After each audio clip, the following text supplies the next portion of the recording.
Hi, I'm Skip Nipper.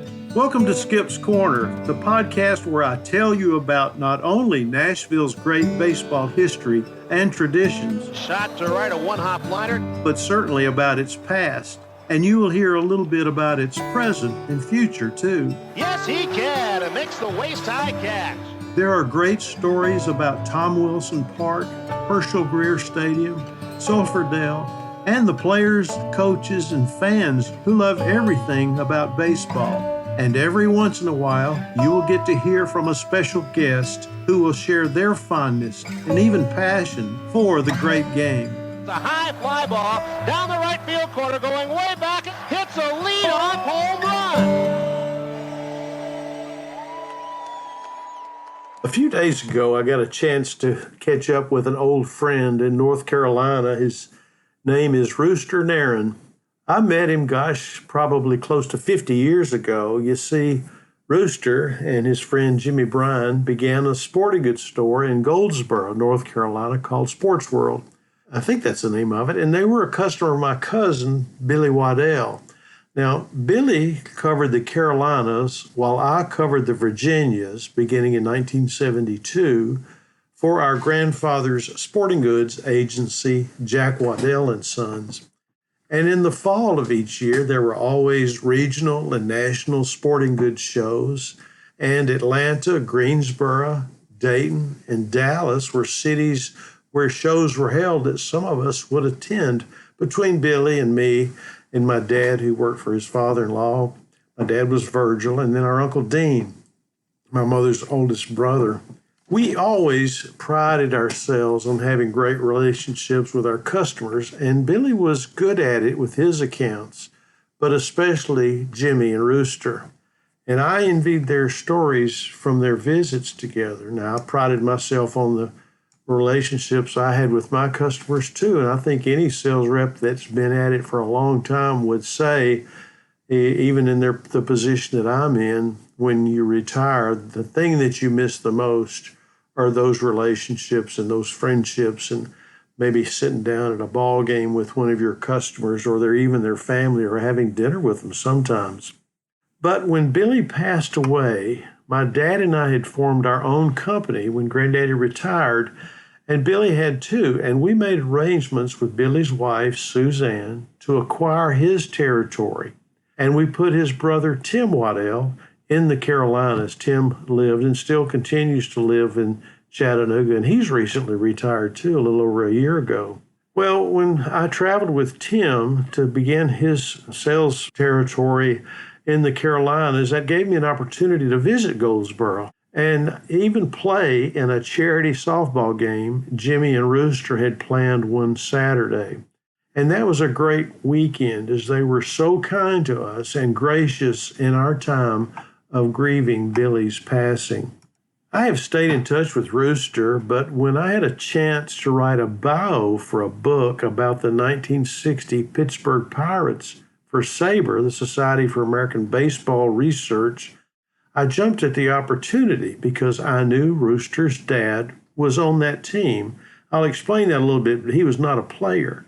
And Rooster told me himself about being there for Game 7 when Bill Mazeroski hit a home run in the bottom of the ninth to win the World Series for the Pirates. Enough about that. I just wanted to share my bio about his father, Sam Narron, and I'm going to get into that. And I'll tell you the Nashville connection in a little while. Now, this biography is included in the book Sweet 60, the 1960 Pittsburgh Pirates. It's a SABR publication in 2013, edited by Clifton Blue Parker and Bill Nowlin. And you can get it in ebook or paperback form at sabr.org. You can even get it on Amazon. And so this is about his dad, Rooster's dad, Sam Narron. When Susie Finney Narron, wife of Sam Narron, would say, "God picked Sam up and set him in baseball," Sam would respond, "I would have played for nothing." And it did not hurt that Sam was a protege of Branch Rickey, a Rickey man. He was signed by the St. Louis Cardinals during Rickey's tenure and spent parts of 3 seasons in 1935, 1942, and 1943. as a backup catcher on the Cardinals.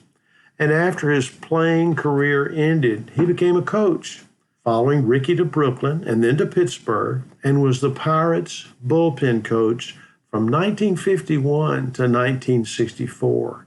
So are you getting the connection here now between Rooster's dad and Pittsburgh? The youngest of 5 children, the elder Narron was born on August the 25th, 1913 in Middlesex, North Carolina, to Troy and Rachel Narron. His father was 50 when he married Rachel, and she was 25. And when Sam Sr. was born, his father was 65, and his closest sibling was 7 years old. The children were expected to work on their 75-acre family farm alongside their parents, and it was there that Sam learned what hard work meant and how much family members depended on one another for support. Sam never graduated from high school, but he would join baseball teams and play anywhere he could. Every crossroads had a team, he told his son Samuel, who came to be known as Rooster and who insisted in an interview that his father's given name was young Sammy Woody Narron, although birth records do not show it. Working in the mills in Rocky Mount and playing semi-pro baseball, Narron wanted to play professional baseball so badly that in 1934, at 20, he hitchhiked to Greensboro, North Carolina, to attend a baseball tryout. He was noticed by St. Louis Cardinals scouts who encouraged him to attend the Ray L. Doan All-Star Baseball School in Hot Springs, Arkansas, but was told, be sure and bring your own uniform and equipment. The school was financed by Rogers Hornsby and the WPA, the Works Progress Administration, one of President Franklin D. Roosevelt's New Deal initiatives, and instructors included Hornsby and Dizzy Dean. A few years later, advertisements for the school listed Sam under the heading, A Few Players Who Made Good. After tryouts each day, Narron would check the big board near the locker room to see if his number was listed, which meant that a pro team was interested in signing him to a contract. After he hit a home run one day, the Cardinals signed him.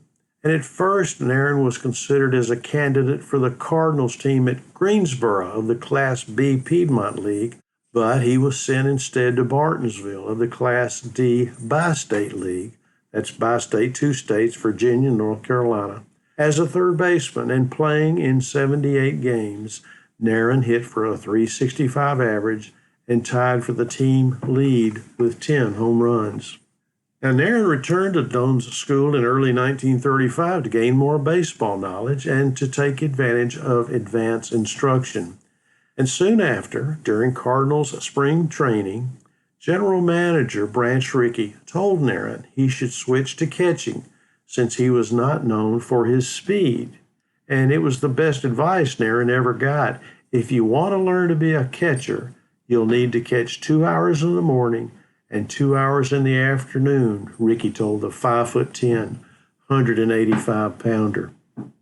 So for 1935, Narron was assigned to Class D Albany, Georgia, where he played in 93 games, slugged 16 home runs, and played the infield and outfield as well as catcher. His .349 batting average was good enough to lead the Georgia-Florida State League as he outdistanced the runner-up by 11 points. And at the end of the season, Narron was called up to the St. Louis Cardinals, a jump from Class D to the major league level. His first at-bat on September the 15th, 1935, was as a pinch hitter for Dizzy Dean against Carl Hubbell of the New York Giants, and Narron grounded out to Hubbell on the first pitch. I would have swung at it if it had been thrown to first base, Narron would say. At spring training with the Cardinals at Bradenton, Florida in 1936, manager Frankie Frisch told his young players to find an experienced, regular member of the team and do what that player did to get into shape. And leaning on a bat behind the batting cage later that afternoon, Frisch turned to see Sam Narron standing there leaning on his bat. "What are you doing standing around here?" the manager yelled in front of his players.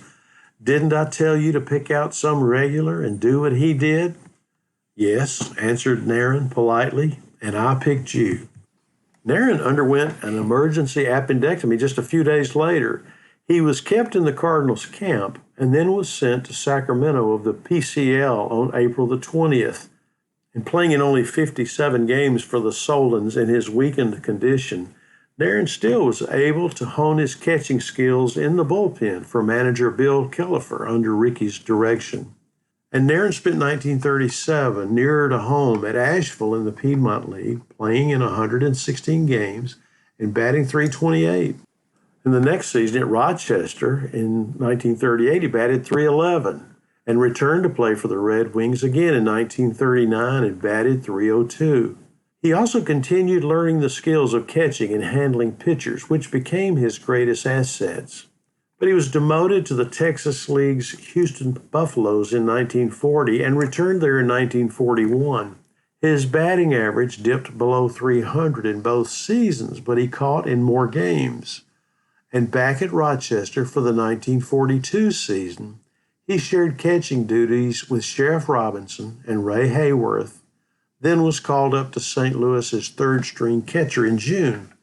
And he was with the team long enough to be voted a full $6,192.53 share of the victorious Cardinals' World Series winnings. Now, Branch Rickey left the Cardinals organization and became the president and general manager of the Brooklyn Dodgers, a move that figured into Narron's baseball future. He respected authority and was very loyal, and Rickey knew it. But listed as the number 4 catcher on the 1943 Cardinals preseason roster, he ended up remaining on the roster for the entire season, though he got in only 10 games and spent most of his time in the bullpen as the Cardinals won 105 games and cruised to the pennant. He had one at-bat in the World Series against the New York Yankees, grounding out as a pinch hitter in Game 4. The Yankees won the series in 5 games. And soon after the World Series, the Cardinals sent Narron to Columbus of the International League. The Boston Red Sox offered the Cardinals $50,000 for him, but club owner Sam Breeden wouldn't sell him. So Narron retired to his tobacco farm. And after the season, Columbus traded him to St. Paul, a Dodgers farm club, and Narron unretired. He played in 90 games for the American Association Club, mostly as a catcher. And despite a damaged finger, he knocked in 53 runs and had a .253 average. After playing in only 2 games for St. Paul at the beginning of the 1946 season, Narron was sold in May to Mobile, another Brooklyn farm club. And appearing in 39 games for the Southern Association Club, he batted .261. And in the winter of 1946-1947, Narron was sold to Charleston of the South Atlantic League, where he was one of 4 catchers on the roster when spring training began in 1947. But when the Cardinals released him, Narron simply went home. And later in the season, he signed with the Smithfield-Selma Leafs in the Class D Tobacco State League, where he batted .385 in 37 games. Now, he began the 1948 season as player-manager, but was fired as manager in mid-season. But he stayed with the team and batted .317 in 49 games. And at the winter meetings in December, Narron ran into Branch Rickey's son, Branch Jr., who asked him what he was doing there. "Looking for a job," Narron said, and the younger Rickey said to come to spring training and he would certainly be able to find something. So Narron went to Brooklyn's spring training camp in Vero Beach, Florida. And Branch Rickey saw him there and asked what he was doing there. "Looking for a job," he said again. "I don't have anything for you to do," Rickey said, but told him that as long as he was there, he could warm up pitchers. And as the team broke camp to head north, Rickey gave Narron the assignment that would lead to his future as a major league coach, bullpen catcher. And in his bullpen role, Narron became known for getting a pitcher up to throw even before signaled to do so by manager Bert Schotten. At one point during the season, one of the catchers at AAA Montreal was hurt, and Rickey sent Narron to the team to fill in. And the 35-year-old Narron played in 1 game, batted 4 times, and hit a home run, and then he returned to the Dodgers. The Dodgers won the National League pennant with a 97 .557 record, but lost to the New York Yankees in 5 games in the World Series. In a move at odds with later practice, the players voted Narron only a half share of their losing World Series money. Now, Narron remained with the Dodgers through the 1950 season as the club finished second to the Philadelphia Phillies' Whiz Kids. And in November, Walter O'Malley bought out Ricky's portion of the Dodgers' ownership. Soon afterward, Ricky became the general manager of the Pirates, and he took Narron with him as the chief of the bullpen. Narron stayed with the Pirates for 14 seasons and was the bullpen coach for 4 managers: Bill Meyer, Fred Haney, Bobby Bragan, and Danny Murtaugh. Narron's experience was invaluable to each one as he constantly offered advice on players and situations when asked, and oftentimes when not asked. Daddy always said I wasn't the best, but I rubbed shoulders with the best, Rooster remembered. Daddy was a coach players would go to, and in return for how popular he was, guys like General Manager Joe Brown were good to my dad. Harry Walker replaced Danny Murtaugh as the Pirates manager after the 1964 season and decided not to keep any of Murtaugh's coaches. And Narron retired and went back to farming. His major league playing career consisted of 24 games and 28 at-bats, and he hit .286 with 1 run batted in. He participated in 1 World Series as a player and 2 as a coach, and coached in 2 All-Star games. He was inducted into the Kinston, North Carolina Professional Baseball Hall of Fame in 1988. In the 1967 amateur draft, Sam's son, Rooster, was selected as catcher by the New York Mets in the 9th round of the secondary phase. And 35 years later, in 2002, his grandson, also named Sam, Rooster's son, was drafted in the 15th round as a pitcher by the Texas Rangers. And that's the beginning of the Nashville connection. But hold on a minute. Let me tell you a little bit more about Mr. Sam. In later years, Narron suffered from Alzheimer's, and he died in Raleigh, North Carolina on December the 31st, 1996, at the age of 83, and is buried in Antioch Baptist Cemetery in Johnson County, North Carolina. Over the course of years since the mid-1930s, 9 Narron family members have played or are playing organized baseball. Sam, his nephews Milt, Brandell, and John, his son Samuel, who is Rooster, his grandson Sam, and great-nephews Jerry and Johnny, and great-great-nephew Connor.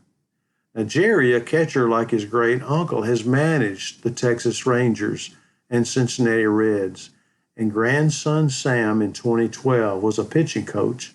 I think he still is in the Washington Nationals organization. But here's the Nashville connection. As a player in the minor league organization for the Texas Rangers, Sam played from 2008 through parts of 2009, 10, and 11 with the Nashville Sounds. And his dad, Rooster, and I reconnected, would sit up in the stands and talk baseball, especially stories about not only his son, but about his dad. And I felt like I got to know his dad and was able to write the bio that was part of that book about the 1960 Pittsburgh Pirates. So there you have it, a Nashville connection. I love Rooster. Rooster's always got a great story to tell in a conversation we just had a few days. He told a couple of good jokes, a good choice jokes. I don't think I can tell in my podcast, but I hold those dear. He's just a good man. He and Sam's mom, Robin and Jimmy and Martha in North Carolina were just terrific people. They ran a good business, and I know they impacted people in a great way. Certainly impacted his son Sam, just like Sam Narron, his dad, impacted Rooster. And I'm grateful to be able to know them and to be able to tell you this Nashville connection. Thanks for listening. I hope you'll listen again next time.